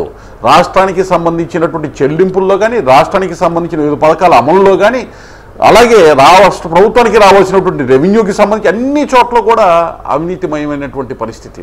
అందువల్లే ఇంత విధ్వంసం అయ్యి దీని లెక్కల్ని బయటికి తీయాలన్నా కూడా కొంత ఆలస్యం అయ్యేటటువంటి పరిస్థితి వాళ్ళకి కనబడతా ఉంది. వీటన్నిటిని చక్కబెట్టుకుంటూ ఏ విధంగా వ్యవహరించాలి, అదేవిధంగా ఒక విషయంలో చాలా స్పష్టత ఉండాలి. 2014-19 మధ్య అధికారంలో ఉన్నప్పుడు ఎవరెవరైతే అధికారులు కావచ్చు, వీరి కింద ఉండి పనిచేసేటటువంటి వాళ్ళు ఎవరెవరైతే ఉండి పెర్ఫామ్ చేయలేకపోయారో వాళ్ళని మళ్ళీ తీసుకొచ్చి ఆయా స్థానాల్లో కూర్చోబెట్టే ప్రయత్నం కూడా చేయకూడదు. అది కూడా చాలా కీలకంగా చూసుకోవాల్సినటువంటి పరిస్థితి ఉంది. ఎందుకంటే ఎక్కడైతే పార్టీ అనేటటువంటిది రాగానే గౌరవించాలి, పలానా వ్యక్తిని గౌరవించాలి, పలానా వ్యక్తికి ఏదో ఒకటి ఇవ్వాలనేటటువంటి దాన్ని కూడా దాటుకొని ఆలోచించాల్సినటువంటి పరిస్థితి ఈరోజు ఉన్న ప్రభుత్వం మీద ఉంది. ఎందుకంటే అంత భయంకరమైనటువంటి విధ్వంసాన్ని 1924 మధ్య జరిగింది. దాన్ని చక్కబెట్టాలంటే సంస్కరణలు కేవలం ఆర్థిక పరమైనటువంటి అంశాల్లోనే కాదు, పాలనాపరమైన అంశాల్లో, నిర్ణయాల్లో, అదేవిధంగా ఎటువంటి వ్యక్తుల్ని ఏ స్థానాల్లో కూర్చోబెట్టాలనే సంస్కరణలు కూడా అవసరమైనటువంటి పరిస్థితి ఈరోజు రాష్ట్రంలో ఉంది. వీటన్నిటినీ తీసుకున్న తర్వాత అప్పు గురించి మాట్లాడినట్టయితే అప్పు చేయక తప్పని పరిస్థితి ఉందా? తప్పేమి లేదు. అప్పు చేయకుండా ఏ ప్రభుత్వాలు కూడా ఉండవు. దానికి రూల్స్ అండ్ రెగ్యులేషన్స్ ఉన్నాయి. ఆ రూల్స్ అండ్ రెగ్యులేషన్స్లో అప్పుని తిరిగి కట్టడానికి వీలైనటువంటి విధంగా ఆ యొక్క అప్పుని వినియోగించగలిగితే తప్పనిసరిగా ఆ అప్పు ముప్పు కాకుండా ఉంటుంది భవిష్యత్తుకి.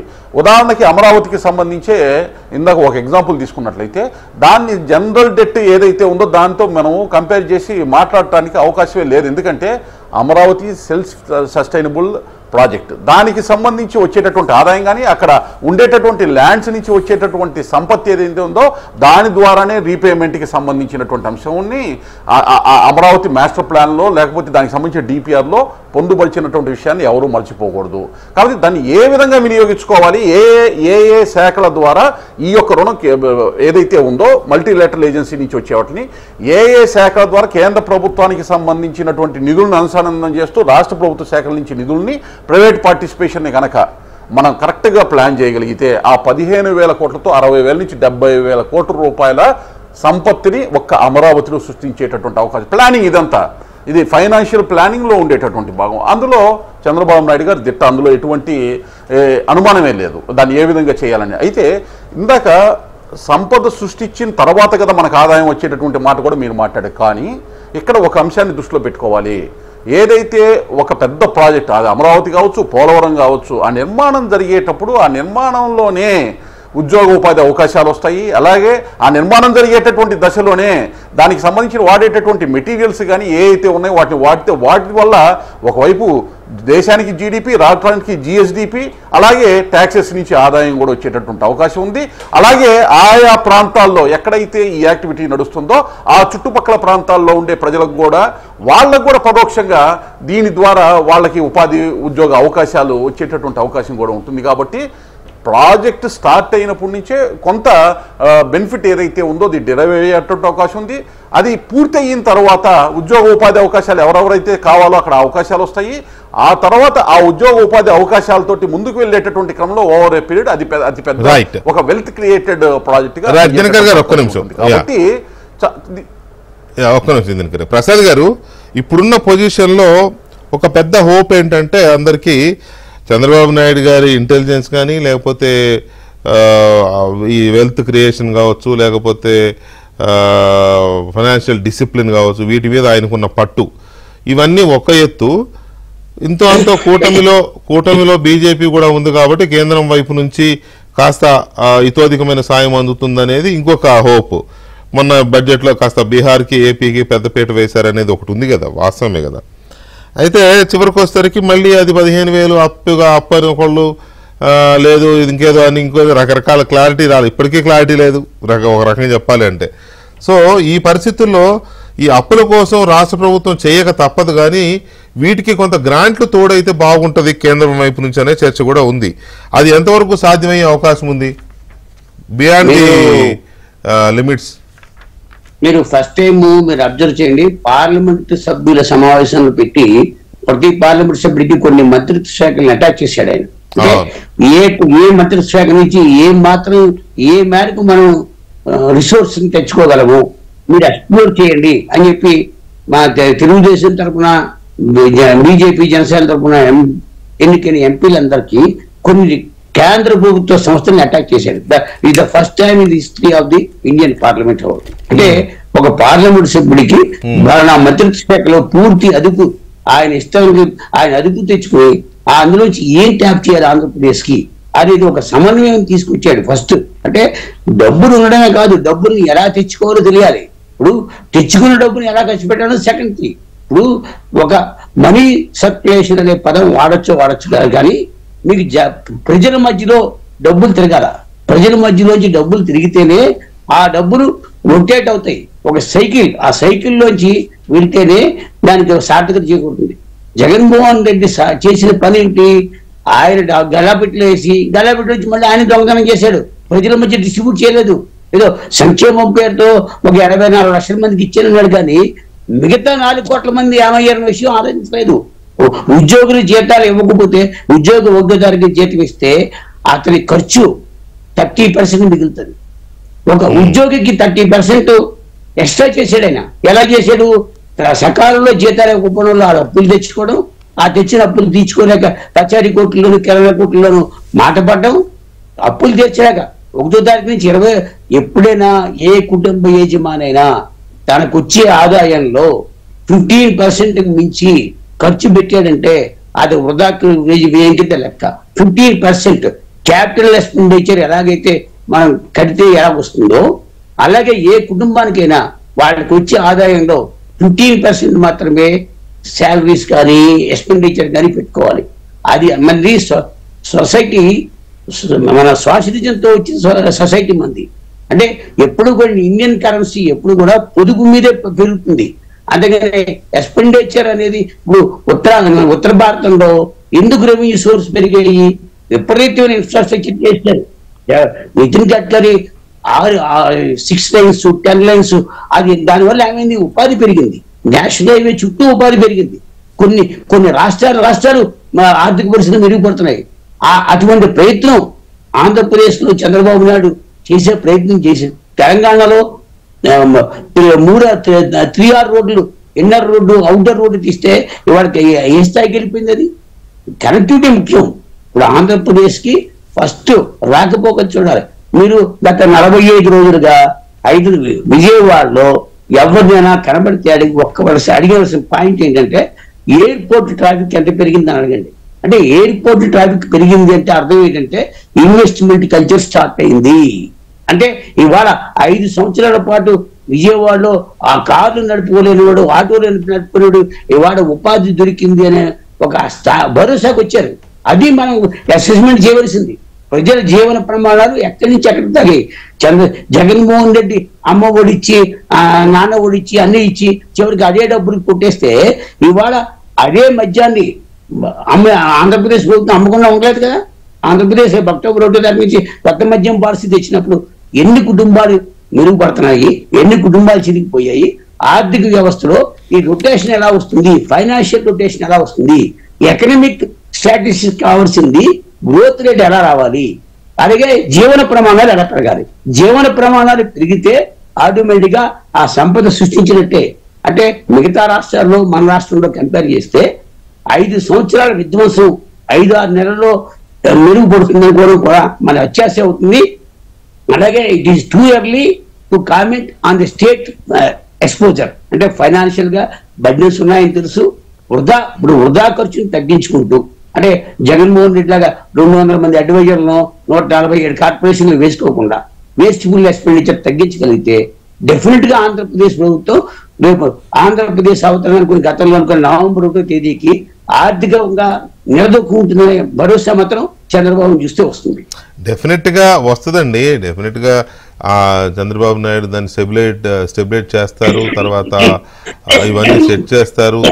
చేయరనే ఇది కాదు, కానీ ఉన్న సిచ్యువేషన్ పెద్ద అగాధంలో ఉంది. ఇప్పుడు వెంకటరెడ్డి చెప్పిన దినకర్ గారు చెప్పిన క్లియర్గా చెప్తుంది ఏంటి, మన శ్వేతపత్రంలో చంద్రబాబు నాయుడు గారు కూడా చెప్పారు స్వయంగా, పెద్ద అగాధంలో తోసేసి వెళ్ళారు రాష్ట్రాన్ని, ఆర్థిక అగాధంలోకి. దాని నుంచి బయటికి తేవడం ఎలాగనేది అర్థం కాని పరిస్థితి అనే ఒక రకంగా చెప్పాలంటే ఒక రకమైన ఆందోళనకరమైన శ్వేతపత్రం, ఆందోళనకరమైన ప్రసంగమే అది. ఇట్ డజంట్ మీన్ అంత మాత్రాన దాంట్లోంచి బయటికి తేలేము, అది అసాధ్యమని కాదు, కానీ కష్టసాధ్యం అవుతుంది. ఈ కష్టసాధ్యమయ్యి దాన్ని తేరుకునే లోపు ఇంకా అప్పుల కుప్పగా ఇంకా పేరుకుపోతాయి కదా. దాన్ని ఎలా ఓవర్కమ్ అవుతారు? ప్రత్యేకించి అప్పు చేయొచ్చు, అభివృద్ధి కోసం అప్పు చేయడం అనేది ఒక మీరు అన్నట్టు ఇందాక అభివృద్ధి కోసం అప్పు చేయడం అనేది ఒక పద్ధతి. కానీ ఇప్పుడు అప్పులు కట్టడానికి వడ్డీలు కట్టడానికి కూడా మళ్ళీ అప్పు చేయాల్సిన పరిస్థితి వచ్చింది. సో దీన్ని ఎలా ఓవర్కమ్ అవుతారు? గవర్నమెంట్ దగ్గర ఉన్న plan. Right, welcome back to the debate.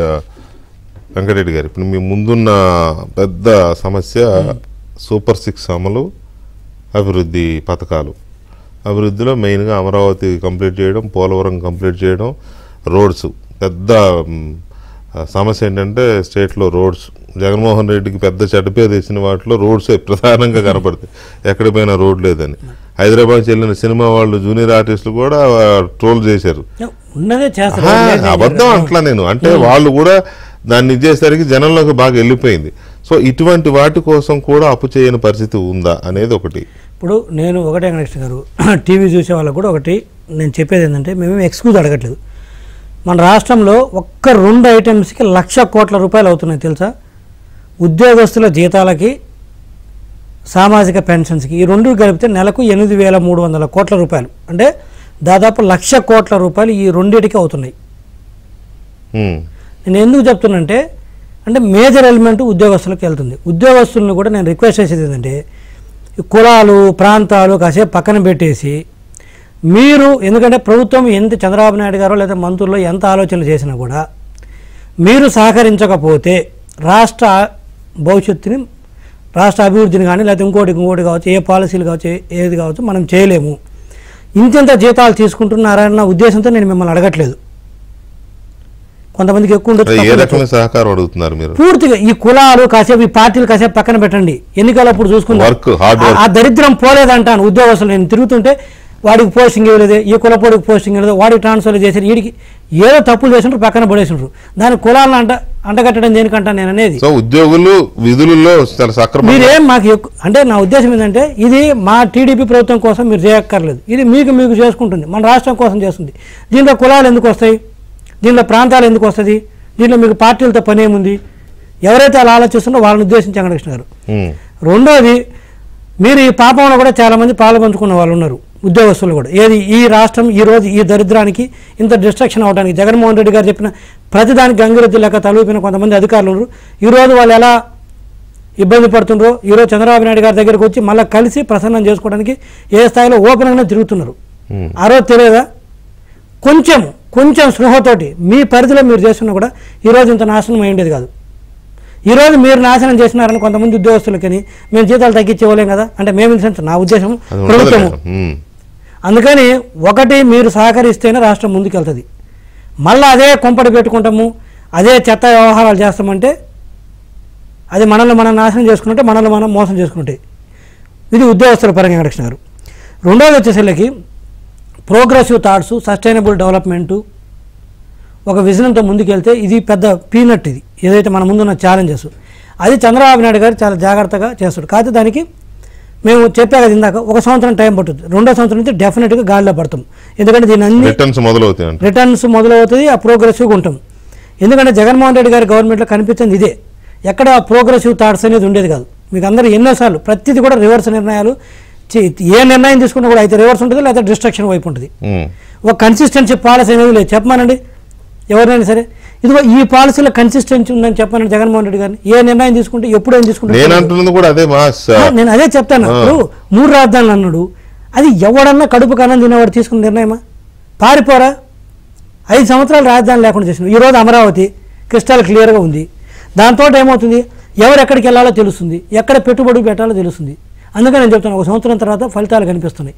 అంటే ఇది కేవలం మేమేం గొప్పగా చేసింది లేదు, ఒక రాజధాని, ఒక పాలసీ డెసిషన్. దీనివల్ల మేము రెక్కలు ఎరగదీసింది, రెక్కలు చించు దాన్ని ఏమంటారు, కష్టపడ్డామని చెప్పం. ఒక బుద్ధి మంచిదైతే పాలసీలు కరెక్ట్గా ఉంటాయి. ఒక రాజధాని ఇక ఇప్పుడు తెలిసింది, ఆంధ్రప్రదేశ్కి వస్తే ఎక్కడికి వెళ్ళాలి, అమరావతి. నువ్వేదైనా పెట్టుబడి పెడతావు, అమరావతిలో పెడతారు.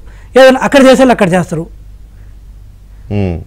ఐటీ సంబంధించి వైజాగ్, ఇంకొకటి సంబంధించి ఇక్కడ అని చెప్తున్నా, ఇండస్ట్రీలకు సంబంధించి రాయలసీమ సైడు క్లియర్గా మా విజన్ ఉంది, మా పాలసీలు ఉన్నాయి. నువ్వు 5 సంవత్సరాలు ఏం చేసావు? ఇష్టం వచ్చినట్టు చేసేళ్ళకి ఎవరు ఎక్కడ పోయి పెట్టుబడి పెట్టాలో తెలియదు, ఏం చేయాలో తెలియదు. వచ్చిన వాళ్ళు పారిపోయారు, ఉన్నోళ్ళు కూడా పారిపోయారు, వచ్చిన వాళ్ళు కాదు. ఏదన్నా అంటే 50% అని అడుగుతుంటారు. ఇదేం కర్మ? సో ఇలా వెంకటకృష్ణ గారు అలాంటివి ఉండవు. ఈ 50% అడగటాలు లేకపోతే పాలసీ పారాలసిస్లో, పాలసీ స్టేట్మెంట్లో ఉండవు. ఖచ్చితంగా అమరావతి అంటే రాజధాని అంటే ఒకటే, పోలవరానికి కట్టుబడినము, దాని టైం లైన్ చెప్పినాము. కేంద్ర ప్రభుత్వం నుంచి ఎలా నిధులు తెచ్చుకోవాలో కేంద్ర ప్రభుత్వం కూడా పూర్తిగా సహకరిస్తుంది పోలవరానికి సంబంధించి. అదేవిధంగా అమరావతికి సంబంధించి కూడా కేంద్ర ప్రభుత్వం ఇచ్చే నిధులే కాకుండా పబ్లిక్ ప్రైవేట్ పార్ట్నర్షిప్ ద్వారా కూడా కొంత అంటే ప్రైవేటు వ్యక్తులను కూడా డెవలప్మెంట్ అగ్రిమెంట్ టైప్ అంటారు, దాంట్లో కూడా ఎంకరేజ్ చేసేసి ఆ విధానము చేస్తాము. నేను మొత్తం మీద అయితే వెళ్ళగలుగుతాము అనే ఒక ధీమా. ఇప్పుడు ఒకటే విషయం నేను చెప్తున్నా, బుద్ధి మంచిది అయితే అది అంటారు కదా. ఇప్పుడు జగన్మోహన్ రెడ్డి గారు బుద్ధి మంచిది కాక సగం నాశనం చేసింది.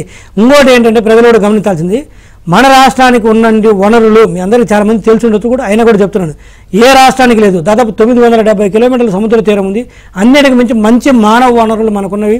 స్పెండింగ్ కెపాసిటీ మనకి ఎక్కువ మిగతా రాష్ట్రాలతో పోలితే. యావరేజ్ని మిగతా రాష్ట్రాల్లో రూపాయి ఖర్చు పెడితే మన రాష్ట్రంలో ₹1.5 ఖర్చు పెడతారు.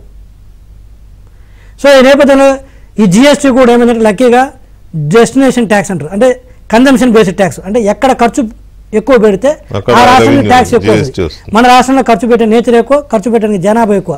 ఇవన్నీ కూడా ఏంటంటే మంచి ప్రోగ్రెసివ్ థాట్స్ తోటి ఒక కన్సిస్టెన్సీ పాలసీ ఉండటం వల్ల ఏంటంటే బయటికి వెళ్ళిపోయిన జనాలు రాష్ట్రానికి వస్తారు, ఉన్న వాళ్ళు బయటికి పోకుండా ఉంటారు. తద్వారా ఏమవుతుంది, డెఫినెట్గా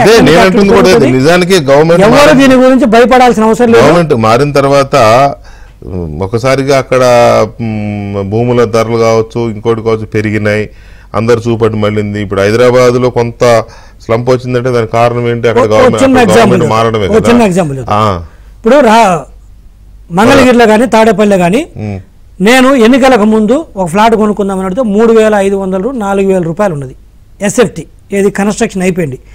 అదే ఫ్లాట్స్ మొన్న పోయి అడిగితే 6,000 రూపాయలు వెళ్ళిపోయింది. అంటే 2,000 రూపాయలు పెరిగింది, అంటే 50%. సంపద సృష్టించడం అంటే ఏంటి? ఎందుకు పెరిగింది ఆ 2,000 రూపాయలు? మరి ఒక మార్చిలో 4,000 రూపాయలు ఉన్న స్క్వేర్ ఫీట్ ఒక జూన్ 4 తర్వాత 6,000 రూపాయలు, అంటే 50% పెరిగింది. ఎందుకు పెరిగింది? కొత్తగా ఏం మేము చేసింది లేదు. ఒక కన్సిస్టెన్సీ పాలసీ ఉంటుంది. అది పెరగడం అంటే జీవన ప్రమాణాలు పెరిగినట్టు కాదు. కాదు గమనంలో పెట్టుకోవాలి. ప్రతిదానికి చెప్పింది అర్థమైంది సార్. జీవన ప్రమాణాలు పెంచడానికి ఈ రోజు 3,000 రూపాయలు ఉన్న పెన్షన్ ని ఒక్కసారిగా 4,000 పెంచాము. తర్వాత రాయలసీమ రైతులకు డ్రిప్ ఇరిగేషన్ సంబంధించి 90% సబ్సిడీ ఉంటే అది మొత్తం జగన్మోహన్ రెడ్డి గారు ఎత్తైతే ఇప్పుడు రైతులను ఆదుకోవడానికి అలాంటి మళ్ళీ స్కీమ్స్ ఉంటున్నాయి. అదేవిధంగా కేంద్ర ప్రభుత్వం ద్వారా కొన్ని పదుల సంఖ్యలో వెంకటకృష్ణ గారు గ్రాంట్స్ ఉన్నది. దానికి మ్యాచింగ్ గ్రాంట్ కింద రాష్ట్ర ప్రభుత్వం పెట్టుకోగలిగితే అది వస్తుంది. అది మొత్తం వదిలేశారు. అది 60-40 ఉన్నాయి, 75-20% ఉన్నాయి, 90% ఉన్నాయి. సో ఇవన్నీ కూడా చేయడం వల్ల జీవన ప్రమాణాలు కూడా పెరుగుతాయి. దినకర్ గారు, ఇప్పుడు మొదట్లో కొద్దిగా అడుగు పడడం కష్టం అనిపించినా లేకపోతే కొంచెం తడబడుతూ వీటిని అధిగమిస్తూ కష్టంగానే అడుగులు పడుతున్నా over a period of time, అంటే మరీ నాట్ మచ్ టైం, ఒక 1 yearకో అట్లా కుదుటపడి మెల్లమెల్లగా స్మూత్ అవుతుంది, సాఫ్ట్గా సాగుతుంది అనే నమ్మకం ఉందా? నమ్మకం ఉందండి. అయితే ఒకటి టీం, ఇందాకటి నుంచి నేను చెప్తుంది ఒకటే, బ్యూరోక్రాట్స్ కానీ ఎంప్లాయీస్ కానీ అలాగే వారు తనకు ఎవరైతే నమ్మకంగా పనిచేయగలరు అనేటటువంటి చేసుకునే కూర్పు ఏదైతే ఉందో అది చాలా ముఖ్యం, కీలకం, అవసరం. ఎందుకంటే ఒకవైపు అమరావతి, పోలవరం, వీటితో పాటు ఆంధ్రప్రదేశ్లో మొత్తం కూడా ఉత్తరాంధ్రలో కావచ్చు, లేకపోతే మధ్య కోస్తాంధ్ర కావచ్చు, రాయలసీమ కానీ 3 ప్రాంతాల్లో చూసినట్లయితే 3 industrial corridors, Visakha Chennai industrial corridor ఒకటి, రెండోది బెంగళూరు చెన్నై ఇండస్ట్రియల్ కారిడారు, మూడోది హైదరాబాద్ బెంగళూరు ఇండస్ట్రియల్ కారిడారు. అంటే ఆల్మోస్ట్ ఆల్ ఈ స్టేట్ మొత్తం కూడా ఇండస్ట్రియల్ కారిడార్స్ తోటి ప్రతి జిల్లా కూడా కవర్ అవుతూ ఉంది. దానిలో భాగంగానే 2019 ఎన్నికల ముందు 5 పారిశ్రామిక నోడ్లని ఇవ్వడానికి కేంద్ర ప్రభుత్వం ఇన్ ప్రిన్సిపల్ ఆమోదం జరిపింది. అయితే 2019 నుంచి 24 మధ్యలో దురదృష్టవశాత్తు వాటి మీద దృష్టి పెట్టలేదు. ఇది అమరావతి, పోలవరం అనేటటువంటి దానికి అదనంగా నేను చెప్తున్నటువంటి పారిశ్రామికీకరణ చేయడానికి రాష్ట్రం మొత్తం ఉండేటటువంటి అవకాశం. ఇందులో భాగంగా లేటెస్ట్ బడ్జెట్లో 2 ప్రకటనలు చాలా కీలకమైన రాష్ట్రానికి సంబంధించి, ఒకటి దేశం మీద మొత్తం మీద చేసినటువంటి ప్రకటన, అది ఆంధ్రప్రదేశ్కు ఉపయోగపడేటటువంటిది. ఒకటి విశాఖ చెన్నై ఇండస్ట్రియల్ కారిడార్ పరిధిలోకి సంబంధించినటువంటి కోపర్తి ఇండస్ట్రియల్ నోడ్ని, అలాగే బెంగళూరు హైదరాబాద్ ఇండస్ట్రియల్ కారిడార్ పరిధిలో ఓర్వకల్లు ఇండస్ట్రియల్ నోడ్ని, ఈ రెండింటినీ కూడా కావాల్సినటువంటి మౌలిక సదుపాయాలన్నీ కూడా కేంద్ర ప్రభుత్వం వారు అక్కడ పారిశ్రామికీకరణ జరిగేటానికి కావాల్సినటువంటి నిధులు ఇస్తాము అనేటటువంటి మాటని స్పష్టంగా కావాల్సిన బేసిక్ ఇన్ఫ్రాస్ట్రక్చర్కి కానీ అన్నిటికి కూడా ఇస్తాము అనేటటువంటి మాట చెప్పారు. దాంతోపాటు ప్రకాశం జిల్లా దగ్గరకు వచ్చేటప్పటికి వెనకబడినటువంటి జిల్లాగా ప్రకటన రావటం వల్ల వచ్చేటటువంటి ఉపయోగం ఏంటంటే, ఇప్పటికే నిమ్స్ ఒకటి అక్కడ పెండింగ్లో ఉంది, అది పూర్తి కాలేదు. దొనకొండలో వచ్చేటప్పటికి దొనకొండ కూడా ఒక పారిశ్రామిక నోడుగా 2019లోనే అప్రూవ్ చేసినా కూడా దాని మీద దస్త్రాన్ని దేన్ని కూడా ముందుకి 19-24 మధ్య ముందుకి కలపలేదు. దానికి సంబంధించి దృష్టి పెట్టినప్పుడు వెనకబడిన జిల్లాగా ప్రకటించడము, వెనకబడిన జిల్లాకి కావాల్సినటువంటి నిధులు త్వరలో ప్రకటిస్తాము, వాటికి కావాల్సినటువంటి పారిశ్రామిక ఊతం ఇచ్చేదానికి అనేది ఉపయోగపడుతుంది. ఇంకొకటి, దేశం మొత్తం మీద కూడా పూర్వోదయ అనేటటువంటి ప్రాజెక్ట్ని ఒకదాన్ని చెప్పారు. సముద్ర తీర ప్రాంతంలో తూర్పు ప్రాంతంలో ఉన్నటువంటి అన్ని రాష్ట్రాలు, వెస్ట్ బెంగాల్ దగ్గర నుంచి ఒడిశా దగ్గర నుంచి బీహార్, జార్ఖండ్, అట్లాగే ఆంధ్రప్రదేశ్, ఇక్కడ వీటికి రోడ్స్, రైల్వేస్ అండ్ పవర్ సెక్టార్లో కావాల్సినటువంటి ఇన్ఫ్రాస్ట్రక్చర్ ప్రాజెక్ట్స్కి సంబంధించి ఊతం ఇచ్చే విధంగా సహాయం చేస్తామని కేంద్ర ప్రభుత్వం ప్రకటించింది. ఇటువంటి అంశాలన్నింటినీ కూడా ఏదైతే ప్రతిదాన్ని కూడా వివిధ శాఖల నుంచి, ఇందాక కూడా మీరు ఒక మాట అడిగారు, నేను అంతకుముందు నా తరములో చెప్పడం జరిగింది, గ్రాంట్స్ ఒక 15,000 కోట్లు రుణము చుట్టూతా, అమరావతి అనే దానికి రుణం చుట్టూతా 60-70 కోట్ల రూపాయలు ఏ విధంగా దాన్ని మొత్తాన్ని కూడా వివిధ శాఖల్ని సంబంధించినటువంటి అనుసంధానం చేసి ఆ ప్రాజెక్ట్ కంప్లీట్ చేయొచ్చు. అదేవిధంగా ఒక మాట స్పష్టంగా ఆర్థిక మంత్రి చెప్పారండి ప్రసంగంలో, ఇప్పుడు చెప్పినటువంటి 15,000 కోట్లకి సంబంధించి కేంద్ర ప్రభుత్వం, రాష్ట్ర ప్రభుత్వం సంప్రదింపులు చేసిన తర్వాత ఇంకా అవసరమైనటువంటి నిధులు ఇచ్చేటటువంటి దాన్ని మేము పరిశీలనలో ఫ్యూచర్లో ఇంకా చాలా చేస్తాం అన్నారులే. ఒకటి అందులో డౌట్ లేదు, చాలా క్లారిటీ ఒకటండి. ఒకటి ఇక్కడ చెయ్యటానికి కేంద్ర ప్రభుత్వం స్పష్టంగా ఉంది, చేసేటటువంటి రాష్ట్ర ప్రభుత్వం చేయగలిగేటటువంటి యుక్తి ఉన్న రాష్ట్ర ప్రభుత్వం ఉంది. అయితే నేను ఇందాక నేను చెప్పినట్టు టీం కూర్పు చాలా సక్రమంగా పకడ్బందీగా బ్యూరోక్రాట్స్ కానీ వివిధ రకాల వ్యక్తులు అంటే అంత సామర్థ్యము అంత విజన్ ఉన్న చంద్రబాబు నాయుడు గారు టీం విషయంలో కూడా అంత కేర్ఫుల్గా ఉంటారనే మనం అనుకుందాం, లేకుండా ఎందుకుంటారు. రైట్, ఇక ప్రసాద్ గారు ఉండాలి. ప్రసాద్ గారు, ఫైనల్ గా ఈ రెవెన్యూ సోర్సెస్ పెంచుకునే విషయంలో ప్రభుత్వం యొక్క ఆలోచనలు ఎలా అనిపిస్తున్నాయి? ఖచ్చితంగా మీరు ఇప్పుడు కేంద్రం నుంచి పీయూష్ కుమార్ అనే ఒక ఐఏఎస్ అధికారిని తీసుకొచ్చి ఆర్థిక శాఖ అప్పగించారు.